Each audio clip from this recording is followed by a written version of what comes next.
Agar to'xtovsiz shunaqangi qo'rqinchli multiklar yoki videolar chiqishini xohlasangiz, videoga like bosing va kanalga obuna bo'ling. Albatta, fikringizni kommentariyada yozishni ham unutmang.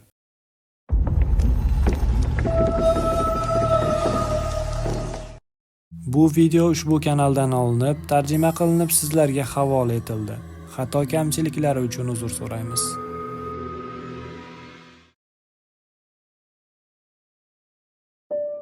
Mening ismim Bilol. Men sizga 2 oy oldin bo'lgan voqeani aytib bermoqchiman. O'shanda men piyoda sayr qilar va ko'pincha yolg'iz sayohatlarga chiqar edim. Va o'sha paytda adashib qoldim. Qisqa yo'ldan bormoqchi bo'lib, so'qmoq tomonga burildim va barcha eslab qolgan yo'llarimni unutdim. Atrofdagi o'rmon qandaydir qorong'u va juda jimjit bo'lib qoldi. Oxiri men kichik bir yo'lga chiqib qoldim. Yo'l yonida xuddi yerdan chiqqanday bir mahalliy odam paydo bo'ldi. Yo'l so'ramoqchi bo'lib og'zimni ochganimda erkak menga qarab dedi: "Izlar u yerda." Chakalakzorga barmog'i bilan ishora qildi. "Shu yo'ldan yuring", deb qo'shimcha qildi. Eslab qoling, lekin undan chetga chiqmang, aslo chiqmang. Men bosh irg'ab ko'rsatilgan tomonga yurdim. Ularning so'zlari miyamda aylanardi, ammo men buni mahalliy irim-sirimlar deb o'yladim. Qorong'ir tushganda so'qmoqni topdim. Shu payt qulog'imga bolaning yig'isi chalindi. Ovoz to'g'ri zulmatdan yo'lning chap tarafidan kelardi. Tovush juda achinarli va qo'rqinchli edi.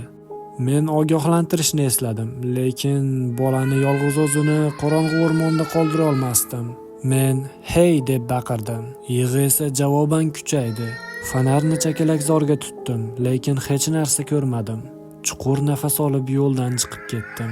Butalar orasidan o'tib tovush tomon yurdim. Yig'i meni tobora uzoqroqqa boshlab, so'ngra to'xtatdi. Juda jim bo'lib qoldi.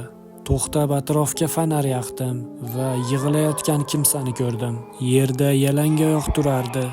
Bolakay, lekin uning yuzida nimadir bor edi. Paypaslagichlarmi?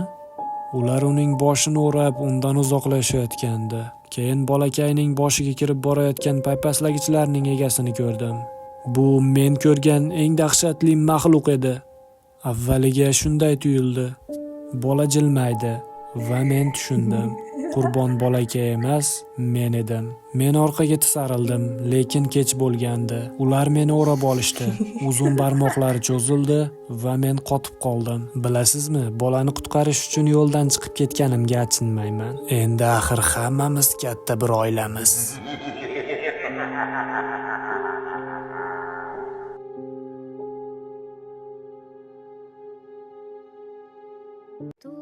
Kanalimizga obuna bo'ling. Bizda sizlar uchun dahshatli hikoyalar